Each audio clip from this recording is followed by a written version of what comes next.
ships opened up on us, I kept my eyes on the island, watching it get closer and closer.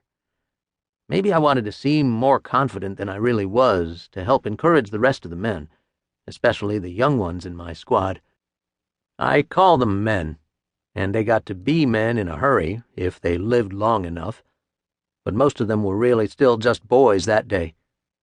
I was almost 23, and that was 4 or 5 years older than most of the kids in my squad. I'd been promoted to corporal a few months ago and appointed a squad leader a little later on, so I felt like it was part of my job to, set a good example and try to reassure these younger guys.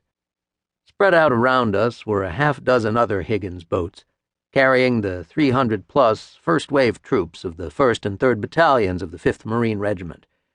The guys in my boat were all from K Company, 3rd Battalion, 5th, better known as K-35. We were assigned to anchor the left flank of our line once we got ashore. Following in our wake were boats carrying another 300 or more men from 2 battalions of the 1st Marine Regiment. This meant that, in all, the whole first wave of Marine assault troops assigned to land on Guadalcanal's Beach Red was only 600 or 700 guys. This didn't seem like very many, considering this was America's first offensive ground action of World War II in the Pacific. Of course, this first wave was only a small part of our full invasion force. Within the next couple of hours, all 5,000 men in the 3 waves of the 1st and 3rd Battalions, 5th Marines, and 1st, 2nd, and 3rd Battalions, 1st Marines, would be ashore. Our division commander, General Alexander A. Vandegrift, figured at least 5,000 Japs were waiting for us on shore. That may sound like a fairly even matchup, but it really wasn't. We could expect the Jap defenders to be well dug in, while we'd be out in the open, if you see what I mean. I should stop right now and explain something to you. Anytime I say 1st Marines, or 5th Marines, or 7th Marines, and so forth, I'm talking about regiments. In this case, infantry regiments with about 3,000 riflemen apiece.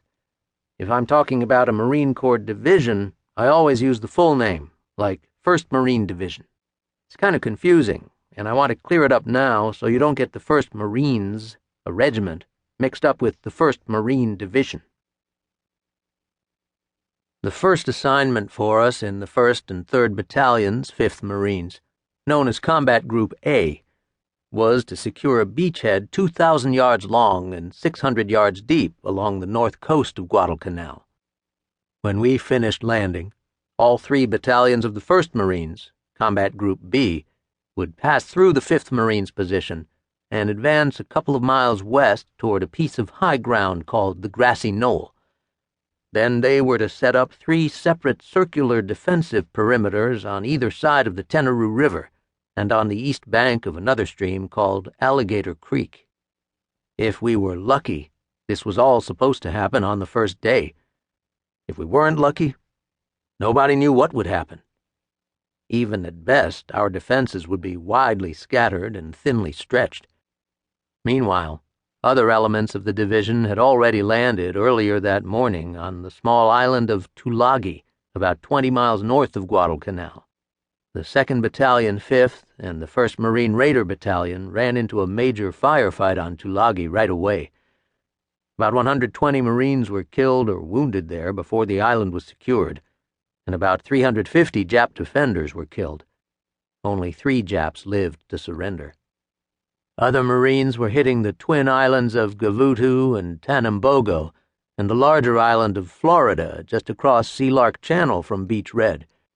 As it turned out, there weren't any Jap defenders at all on Florida, but there were plenty to go around on the other islands. The 1st Marine Parachute Battalion landed from boats on Gavutu and got in one hell of a scrap.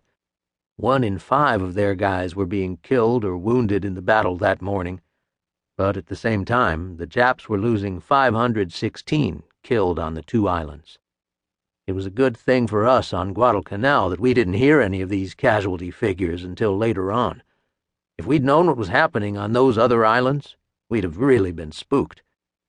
The total strength of all 1st Marine Division units in the Guadalcanal amphibious operation was 956 officers and 18,146